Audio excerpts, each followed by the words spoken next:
Welcome, and thank you for joining for another whiskey review. Today, we're going to take a look at Cadenhead's Burnside 25-year-old. This is going to be a blind review from our buddy Mike. This Burnside Cadenhead 1998 vintage 51.4% ABV club bottling. Burnside is what, Dustin? My understanding is this is Balvenie. I believe it is teapot, or what is it, teaspooned, where they take another malt from somebody else and just drop that into the barrel, and they can no longer say it's a Balvenie. Well, we're happy to have it. 25 years is a good age statement. 1998 was a good year. It's got a nice color, Mike. It's much darker than the official bottling they put out. Mm-hmm. Oh, Balvenie? Yeah. Oh, yeah. Well, I got a couple of those 25 single barrels. They're way light. But that's bourbon cast only. I have no idea what the cast Yeah, we've been told. That's why I brought it out. This is definitely dark enough where it could be a wine finish, or it could be a very active bourbon cast. Yeah, who knows? We do these blind. Reputation at stake all the time. Oh, when you get that deep, rich, dry honey. Oh, yeah. That is thick honey. Oh, dude, that is like Black Forest honey. Honeycomb is in there too, man. Like, jeez. Yeah. Like, I wonder, I could stick it. You know, if you put your hand on this, you're going to need gas to get it off. Yeah, this is raw honey, man. You're going to need a spoon to scoop that out. Yeah, it's so rich. Ooh. Cash drink Balvenie isn't something that comes along very often. No. Wow. This thing is hard to dig through. It is intense. It is. 51.4. And the thing is, it's that honey, though, that's the intense part. Like, man, you get into that honey, and it's just like, I can't get through it. This has to be a new bottle. If it's 1998, if it's a 1998 vintage, 25 years old, so it's either 23 or 24. Cadenhead does such a good job. How many good Cadenheads have we had? Oh, jeez. You know, so every year there's the online whiskey awards where Roy and Ralphie have people voting, and they pick the best independent bottler. And Cadenhead's never even makes the list, and I'm just like, what the heck are you? I mean, again, it comes down to availability. Maybe in Canada, other parts of the U.S., Scotland. I mean, maybe it's different. I guess. I mean, it's actually one of the more available ones for me to get a hold of. True. Yeah, and they kill it. I mean, they treat us so well. Yeah, I go out and I mean, I if I'm going to gamble on an independent, Cadenhead is number one on my list. Isn't it like the oldest independent bottler too?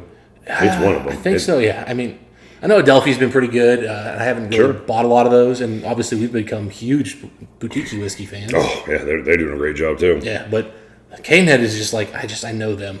I trust them. Aren't they doing the Enigma series like what we did? Yeah, and they're killing it with those. Yeah, I mean, I don't know. If they don't win the award after the Enigma releases this year that have been incredible, somebody's just not. People voting need to stop voting. People have different opinion than we do. Well, here's my thing is I'm betting they haven't had them. And that's the problem I have with some of the online voting is if you haven't had it, it's hard for you to vote. Anyway, back to this. It should be impossible. Well, that was the whole point of that little segue was to let it open up a little bit. I liked your stalling. That honey is so rich. As a Balvenie fan, and I mean, I have quite a few Balvenies. This is a nice Balvenie. And it's got a really clean but heavy oak note here, which I'm loving, and definitely comes off like American white oak. Well, Balvenie's a grainy spirit, as I've always said. It's a little rough. Like people think Balvenie and they think, a lighter, easy drinking whiskey. Or at least a lot of people that will talk about Balvenies will say that. I'm like, not really. And if you're only drinking the 40%ers and they're well finished, yeah, you start getting into even like. Maybe the 21 Portwood, if that was your experience, or the 17 Doublewood, sure. Yeah, I'm thinking maybe the 12 Double also is 40% overseas, maybe, and it's 43 here. That'd be different. But if you're a fan of the single barrel series, which I've been, and they're higher proof. We've done the 12, we've done the 15, we've done the 21 and the 25. We've done all four of the single barrels, or at least some version of them. Those, when it's just bourbon cask maturation, Balvenie's a bit rough. Well, even the sherried ones, I mean, the density is unquestionable. And they're continuing to put out these new special releases. Again, I'm giving you time to open up here. I'm not getting anything different. I'm just hoping to see any kind of change because it's the densities here. Like they just, for example, Mike, they just put out a new single barrel bourbon cask, 14-year, that came off the still right after they did We Compete, and that's again 47 something. And that's going to be a dense, dirty, funky version of Balvenie. But Balvenie's just you're right, it's thick. I'm assuming this was aged in those dunnage warehouses. There's a dunnage feel that I'm getting to this. That could just be super heavy sherry. There's an earthiness and it's a cleanness to it that it definitely reminds me of Cadenhead's a little bit. Reminds me of old Highland Park, 25, 26, 28s. Yes, it does.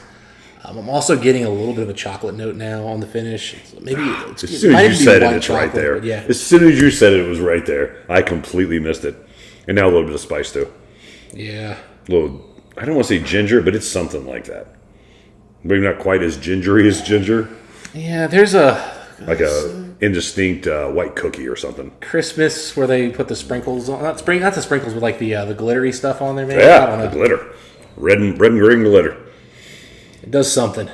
And these are small parts of this experience. Like I'm picking out 1-2% things here. I could be mistaken. This is beautiful. I gotta dive in, man. Get it, buddy. Mike B, always appreciate you, man.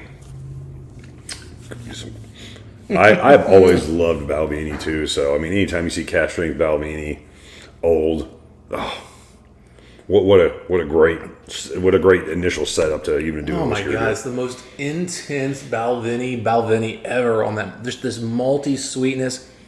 I think the sherry notes.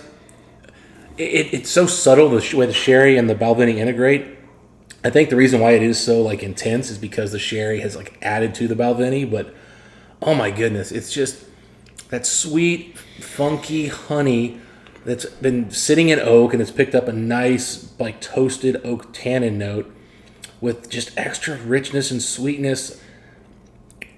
There's a bit of a fruity note there. I couldn't even tell you what it is, but it's probably coming from the sherry. Then the finish, I got like a little bit of nuttiness, Mike. Like a distinct, nice little bit of like, almost like a cashew butter without the oiliness to it. No salt. Finished a little bit thinner. Now I'm going to go in for another taste here before I add water, just because I went with a super small taste to start with. Because I wanted to nose it and then taste it again. But wow, that beautiful, beautiful whiskey. Sweet, super sherry initially. As soon as you swallow, big ABV punch. Filthy, dirty honey and vanilla. Like this honey and vanilla swears every time they speak. Just a filthy animal. Hadn't took a shower in a week. But then it cleans up so quickly. Then it's just sugar, oak spice, twinge of mint. Man, the sherry is so much of the experience in that dirty, dirty honey and vanilla. So, but going back, I do think I was so focused on that Balvenie malt and that honey. Going back a little bit more, I got some nice butteriness on the finish too, like a butter cookie kind of thing. Remember I said earlier, like a vanilla cookie or something? It's like a buttered vanilla. It's very buttery. Yeah, buttery cookie. Like, man. Like the plain white cookie with just a little bit of butter on top, or like I don't want to go so far as biscuit, but you know what I'm saying? Well, I mean, it's like a sugar cookie, but they used extra butter, man. They were really cooking with butter. It's one of those things like if you had somebody like make a cookie without butter, and you had one of those, and then you had a cookie made with proper butter, you're gonna pick up that butter note instantly. Or a tasteless pancake, you know what I mean? Where all you hear is like the butter and syrup on it. Mm. Oh man, there's something just whipped in a vanilla airy to it on the finish too. I don't know how to put this, Mike. It's obviously this is an intense whiskey, a lot of flavor, but the range isn't that wide. It's doing a few things really well. It's doing them really well. So it's not like this exciting exploration of a whiskey, but it's just like there's a few things here that are so good that it's just a pleasure. Fireworks still going off? Yeah, they're going off pretty. They're picking up now. Yeah, great. I mean, but anyway, yeah, another great Balvenie. A little grainier now with water. Yeah, you're getting that Balvenie malt.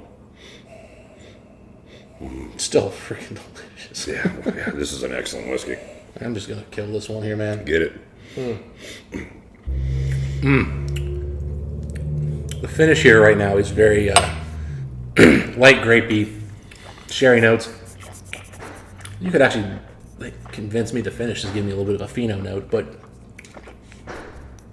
oh man, that's just. I'll be honest, man. I could be totally wrong about 10 things on this whiskey. It's just freaking good, and that's what I mean. That's. At the end of the day, that's part of what these blinds are. It's hard to really dissect, a small sampling of something, but especially something this big and rich. But it's just this is incredible. So punchy. And I don't want to spend too much time dwelling on some of those like dissecting parts because this is so just enjoyable. All right, Dustin, let's talk whiskey score. I was sent the sample, so I guess technically this would be mine. Sure. Go ahead. Where you at? I'm gonna. I shouldn't go here, but I'm gonna give it a 92, Mike. This is everything I've ever wanted from Balvenie. Beautiful whiskey. Absolutely beautiful whiskey. I definitely do think the Cadenhead Dunnage Warehouse has played a factor here. Just big, rich, but it's just Balvenie came through here so heavy, so rich, so punchy with that honey. And to do those things so well, I probably should criticize it for not having as long a finish as it should be for a 92. I should probably criticize it for, I don't know, something else. But this is just heaven in a glass. This is an excellent whiskey. I'm a huge fan of Balvenie. I'm a huge fan of aged whiskey, cask strength whiskey. It's checking up a lot of boxes for me. So I'm back and forth between two numbers. So I'm going to split them. So I cannot decide. So I'm between a 90 and 91, so I'm going to say it's a 90.5. So, I mean, really, really epic whiskey. Like, I would pay $300 for this bottle. Oh, this is $500 whiskey. It probably is, but I would easily pay $300 for this bottle. I would think about $7. I think that's where this whiskey probably should sell for. I wonder if this has been opened up, or is this, did he crack the bottle? I'm sure he'll tell us. I mean, the way it didn't, open up as we were sitting here makes me think it might have been a Fresh crack? Freshest crack, Probably. yeah. It's pungent. I mean, it was right off the bat. It was punchy. I mean, that setting, I bet you this thing's going to just keep developing for years to come, too. I'd love to explore that. Beautiful whiskey. Anyway, those are our thoughts on this particular whiskey. If you guys haven't tried this, Burnside, Cadenhead's 25-year-old, bottled, I believe, in 23 or 24, club bottling, 51.4% ABV. Let us know what you guys think. Justin, until next time, what do we wish the folks? Happy blind drinking. Thanks, Mike.